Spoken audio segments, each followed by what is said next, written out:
नमस्कार दोस्तों, हम आप सभी का हमारे बीएड सेकेंड सेमेस्टर की अनुक्रम क्लासेस में स्वागत है।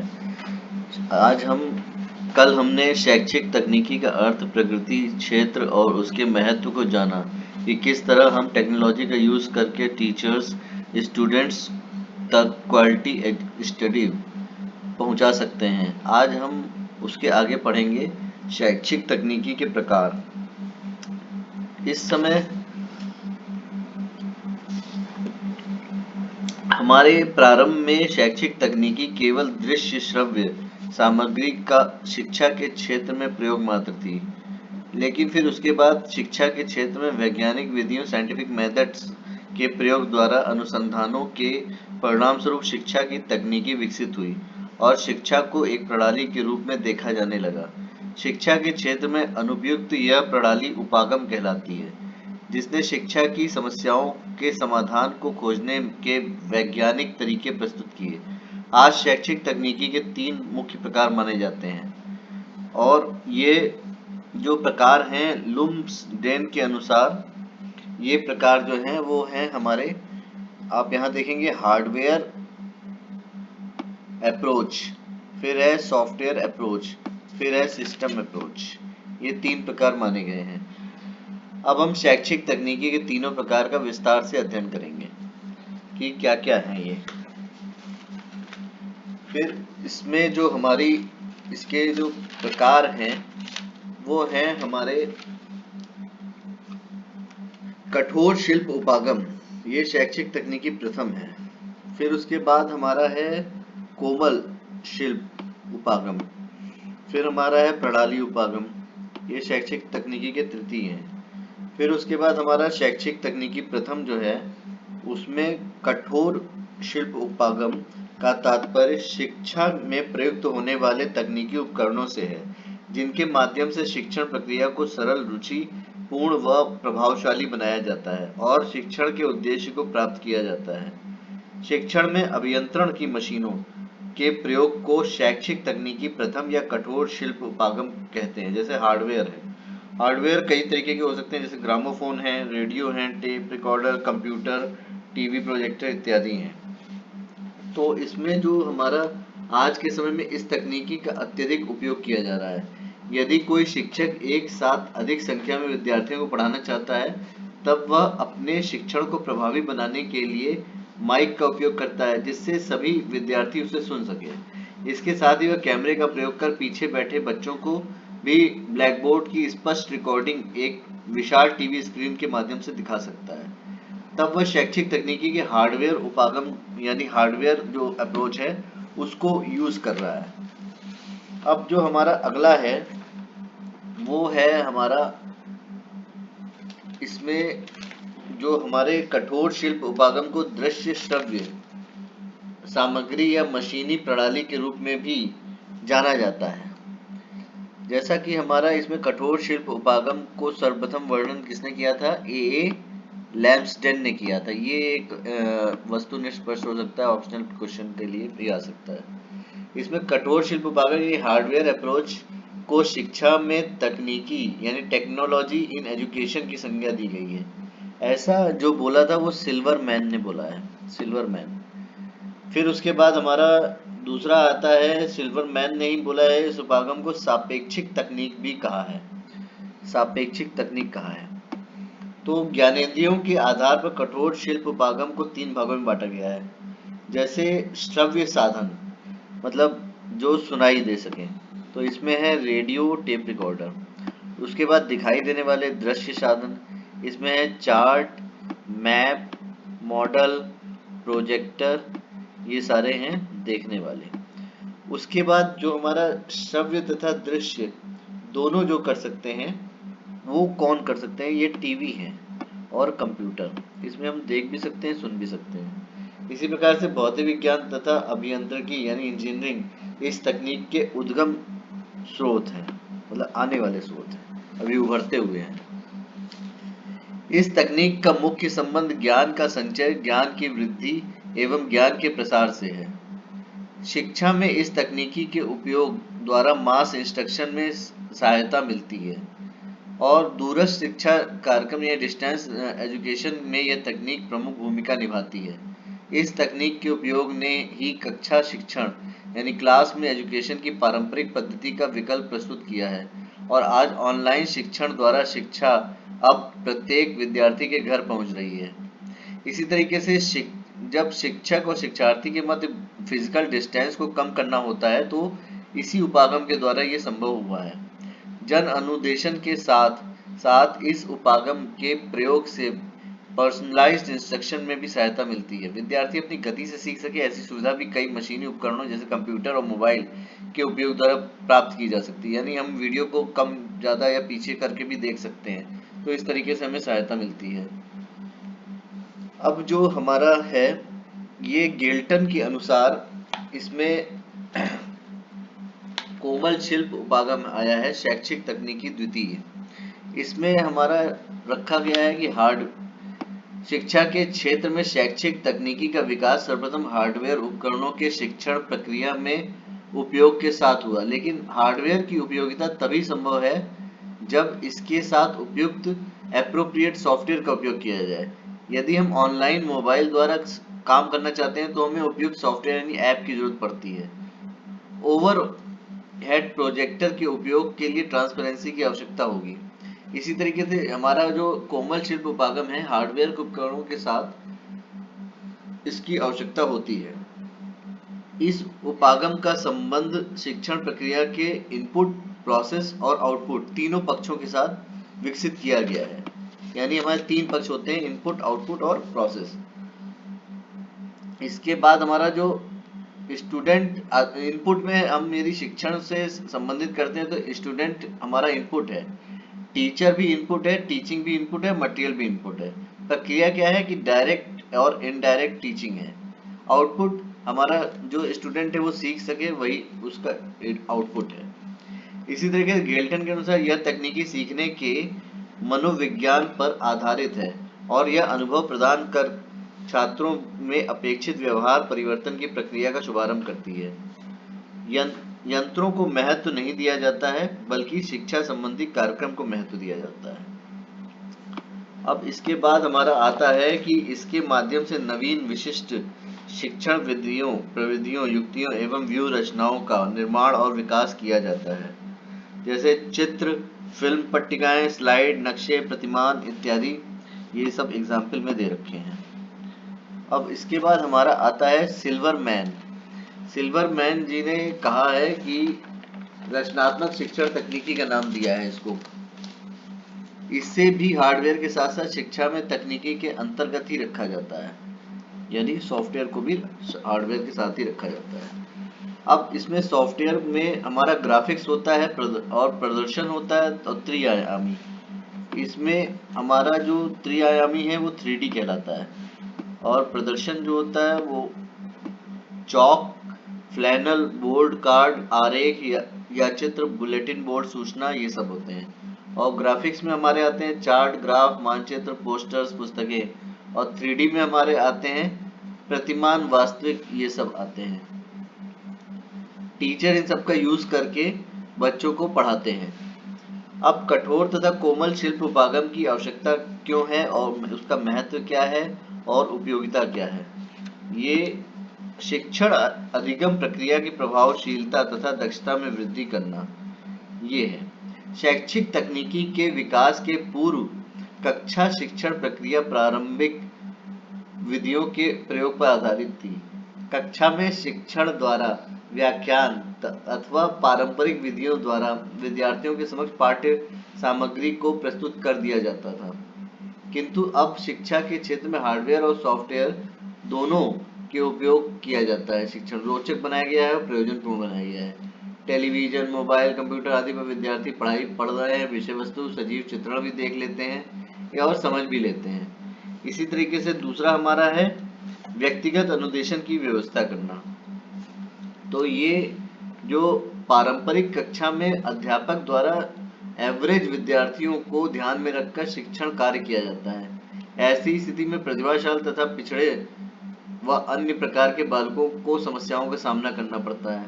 शिक्षा में हार्डवेयर सॉफ्टवेयर के प्रयोग से व्यक्तिगत विभिन्नताओं के आधार पर व्यक्तिगत अनुदेशन की व्यवस्था साकार रूप ले सकी है।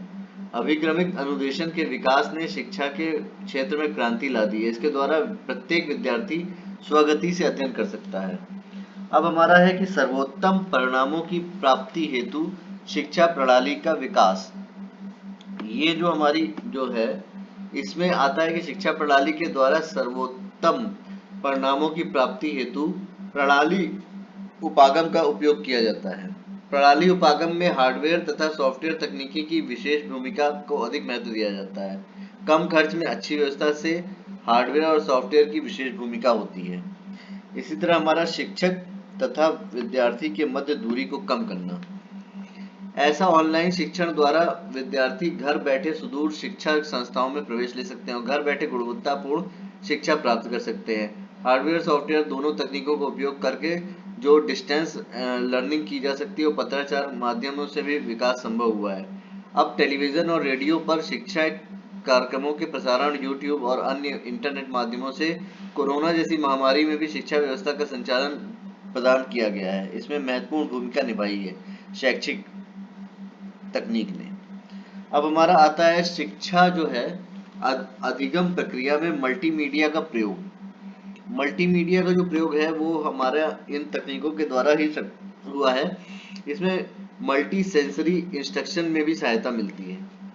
अब है शैक्षणिक प्रबंधन की दक्षता तथा प्रभावशीलता में वृद्धि करना। ये स्कूल में इन तकनीकों के उपयोग से शैक्षणिक प्रशासन तथा प्रबंधन के क्षेत्र में कार्यरत प्रशासकों और प्रबंधकों को भी सहायता मिलती है।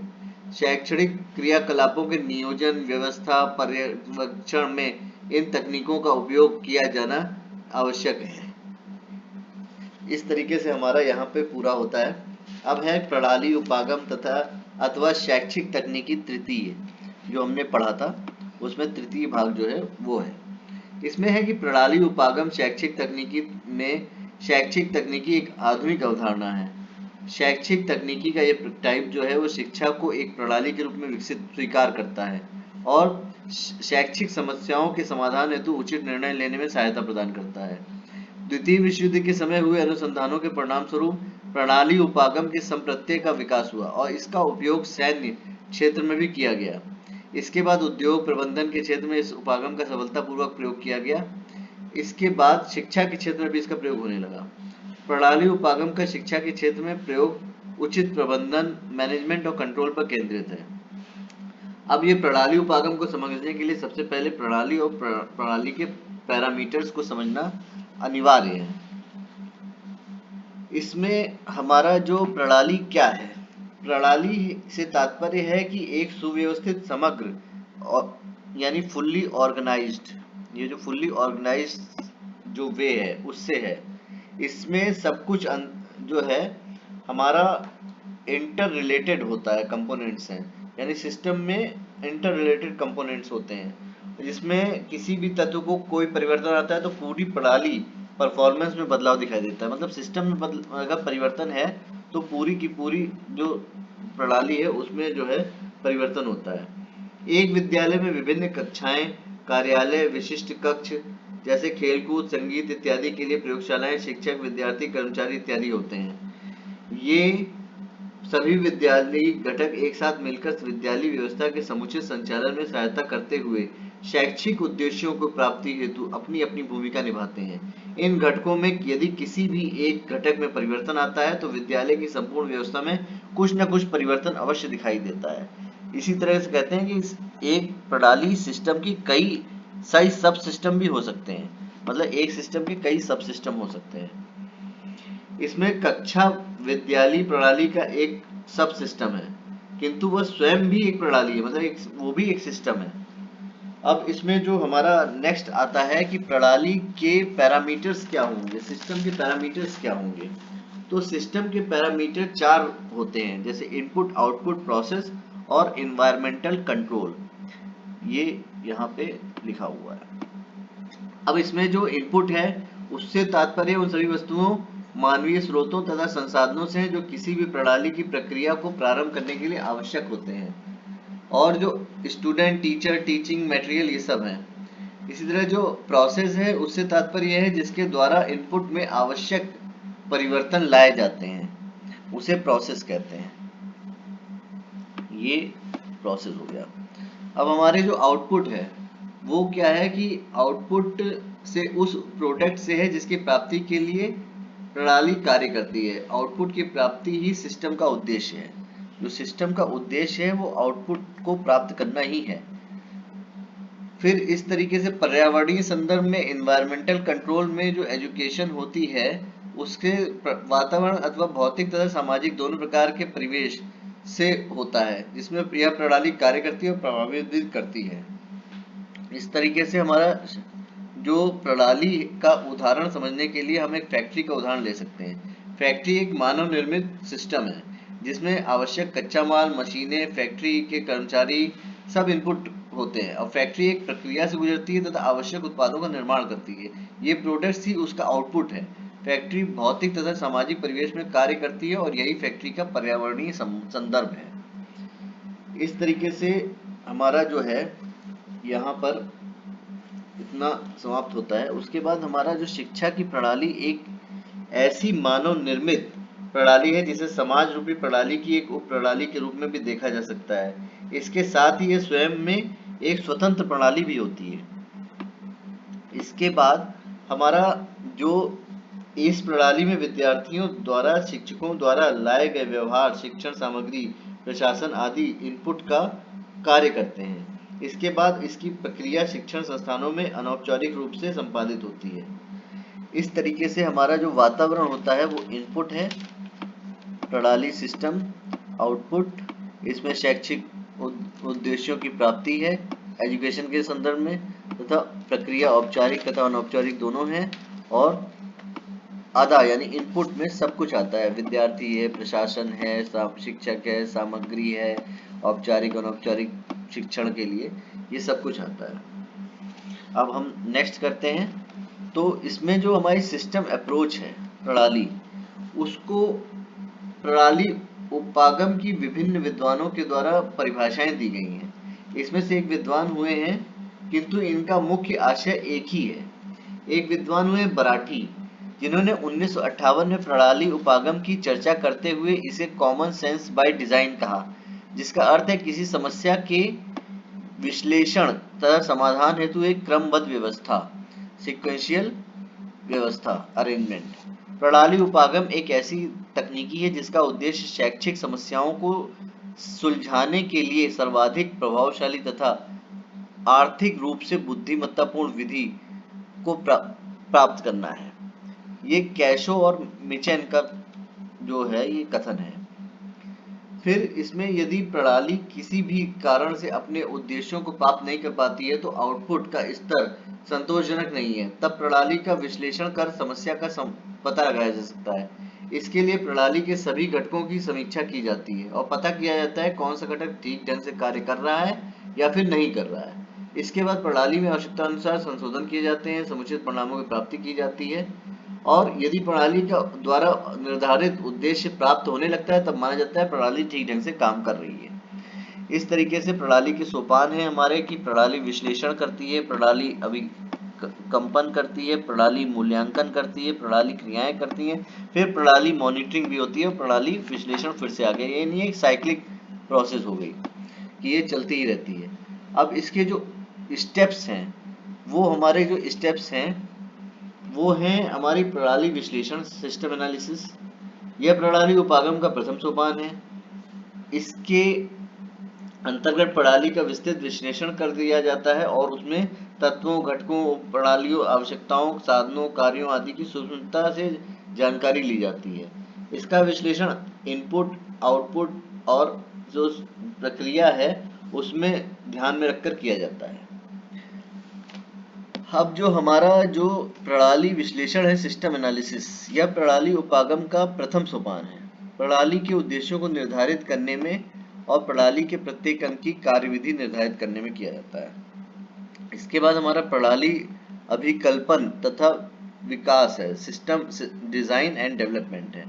हम इसे इस तरह से भी समझ सकते हैं कि प्रणाली उपागम के इस द्वितीय सोपान में प्रणाली का प्रारूप निर्धारित किया जाता है और इसके लिए संश्लेषण की प्रक्रिया अपनाई जाती है। प्रणाली के उद्देश्य को ध्यान में रखकर उद्देश्य प्राप्ति के तरीकों पर विचार किया जाता है और जिससे सर्वोत्तम परिणाम प्राप्त किया जाता है।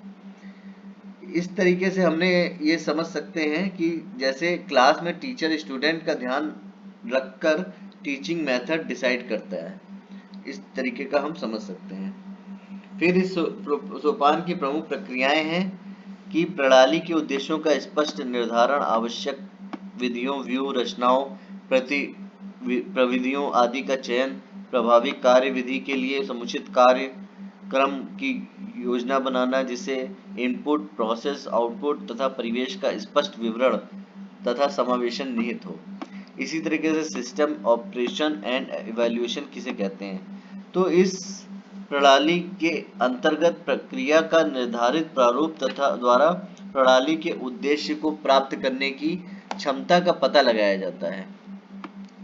जैसे कि क्लास में टीचर बच्चों का again and again class test लेती है, उससे बच्चों का कॉन्फिडेंस डेवलप हो जाता है। अब जो हमारा नया और है मॉनिटरिंग सिस्टम, इसके अंतर्गत कार्यरत प्रणाली का ध्यान रखा जाता है, उसकी कार्य विधि का समय समय पर परीक्षण किया जाता है तथा उपयोगिता की जांच की जाती है। तो किसी समस्या के होने पर पूर्ण प्रणाली विश्लेषण किया जाता है तथा उपर्युक्त सभी सोपानों का अनुसरण कर प्रणाली का नया रूप तैयार किया जाता है। इस तरीके से हमारा जो शिक्षा में प्रणाली उपागम की क्या उपयोगिता है, इसको भी समझ सकते हैं। तो शिक्षा के क्षेत्र की समस्याओं को समझने तथा उनका समाधान प्रस्तुत करने में सहायता मिलती है। फिर है कि शैक्षिक प्रशासन तथा प्रबंधन की समस्याओं में भी उपयोगी होती है और शैक्षिक समस्याओं को वैज्ञानिक हाल में प्रदान करती है। यह उपागम विद्यार्थी केंद्रित होने के कारण शिक्षा के क्षेत्र में विशेष उपयोगी है। यह उपागम विद्यार्थी तथा शिक्षक द्वारा लाए गए व्यवहारों, शिक्षण अधिगम सामग्री, हार्डवेयर, सॉफ्टवेयर के समुचित उपयोग द्वारा मार्गदर्शन प्रदान करती है। अब हम वन लाइनर क्वेश्चंस पे अगर जाते हैं तो पहला क्वेश्चन हमारा, लुम्सडेन ने शैक्षिक तकनीकी के कितने प्रकार बताए हैं, तो कठोर यानी हार्डवेयर, फिर कोमल यानी सॉफ्टवेयर अप्रोच, फिर प्रणाली उपागम, ये 3 बताए हैं। अब जो हार्डवेयर अप्रोच का सर्वप्रथम वर्णन किसने किया, तो ए लैम्सडन ने किया है। और हार्डवेयर जो अप्रोच है उसमें शिक्षा में तकनीकी की संज्ञा किसने दी है, तो सिल्वरमैन ने ये संज्ञा दी है। सिल्वरमैन ने एक और चीज कही है कि सापेक्षिक तकनीकी की संज्ञा भी सिल्वरमैन ने दी है। इसी तरीके से भौतिक विज्ञान तथा अभियांत्रिक जो है वो हार्डवेयर अप्रोच के उद्गम स्रोत है। अब हम देखते हैं हार्डवेयर को ज्ञानेंद्रियों के आधार पर कितने भागों में बांटा जाता है, तो श्रव्य, दृश्य और दोनों ही, श्रव्य दृश्य दोनों। शैक्षिक तकनीकी द्वितीय को किस नाम से जाना जाता है, तो ये सॉफ्टवेयर अप्रोच कोमल शिल्प उपागम के नाम से जाना जाता है। कोमल शिल्प उपागम को रचनात्मक शिक्षण तकनीकी की संज्ञा किसने दी, तो ये सिल्वरमैन जी थे, उन्होंने ही दी है। कोमल शिल्प उपागम का उद्गम स्रोत क्या है, तो मनोविज्ञान तथा सामाजिक विज्ञान है इसका उद्गम स्रोत। अब कोमल तकनीकी उपागम यानी सॉफ्टवेयर अप्रोच का संबंध किन पक्षों से है, तो इनपुट, प्रोसेस एंड आउटपुट से है। हार्डवेयर के अंतर्गत किन उपकरणों को समर्पित किया जाता है, तो radio, tape recorder, chart, map, model, TV, computer इत्यादि को किया जाता है। इसी तरह प्रणाली उपागम के संप्रत्यय का विकास कब हुआ, तो द्वितीय विश्व युद्ध के समय में हुआ है, जो 1939 से 1945 के मध्य हुआ था। उसके समय में अनुसंधान के परिणाम स्वरूप हुआ है। अब प्रणाली उपागम शिक्षा के क्षेत्र में केंद्रित है, उचित प्रबंधन तथा नियंत्रण यानी मैनेजमेंट एंड कंट्रोल के माध्यम से केंद्रित होता है। अब प्रणाली के पैरामीटर्स कौन कौन से हैं, तो इनपुट है, प्रोसेस है, आउटपुट है एंड एनवायरमेंटल कंटेंट है यानी पर्यावरणीय संदर्भ।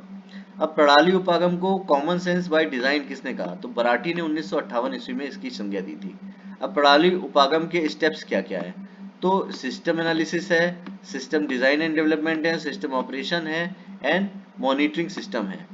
प्रणाली उपागम किस पर केंद्रित होती है, तो विद्यार्थियों पर केंद्रित होती है। शैक्षिक तकनीकी मतलब प्रथम जो होता है हार्डवेयर होता है, शैक्षिक तकनीकी द्वितीय जो होता है सॉफ्टवेयर को जोड़ने वाली कड़ी क्या कहलाती है, तो प्रणाली उपागम ही कहलाती है। तो इस तरीके से हमने अपने 18 क्वेश्चन वन लाइनर के कंप्लीट किए। इसी तरीके से दीर्घ उत्तरीय प्रश्न भी आते हैं, तो उसके लिए हमने आपको पूरा चैप्टर समझा दिया है। उसके बाद लघु उत्तरीय भी आप कर सकते हैं। वस्तुनिष्ठ प्रश्न को एक बार मैं दोहरा देता हूँ, नीचे उसका आंसर लिखा हुआ है। जैसे हार्डवेयर क्या है, तो शैक्षिक तकनीकी प्रथम है। अब शैक्षिक तकनीकी तृतीय क्या है, तो ये जो है प्रणाली उपागम है। सापेक्षिक तकनीक को क्या कहते हैं, तो हार्डवेयर कहते हैं। कोमल शिल्प उपागम को रचनात्मक शिक्षण तकनीकी किसने कहा है, तो ये जो कहा है वो सिल्वरमैन ने कहा है। शैक्षिक प्रबंधन एवं प्रशासन की समस्याओं के समाधान हेतु निर्णय लेने के लिए प्रयोग किया जाता है क्या, तो ये जो प्रयोग किया जाता है प्रणाली उपागम किया जाता है। निम्न में से कौन सा प्रणाली का प्रांचल नहीं है, तो ये शिक्षण के स्तर ये नहीं है। इस तरीके से हमने अपना आज का सेकंड जो चैप्टर है वो कंप्लीट किया। अब हम कल थर्ड चैप्टर कंप्लीट करेंगे और फिर संडे को आपका टेस्ट लेंगे जो ऑप्शनल होगा। तो इस तरीके से यदि ये वीडियो आपको अच्छा लगे तो इसको चैनल को सब्सक्राइब करें और वीडियो को लाइक करें, शेयर करें। आप लोगों का बहुत बहुत धन्यवाद। आपका दिन मंगलमय हो। धन्यवाद। नमस्कार।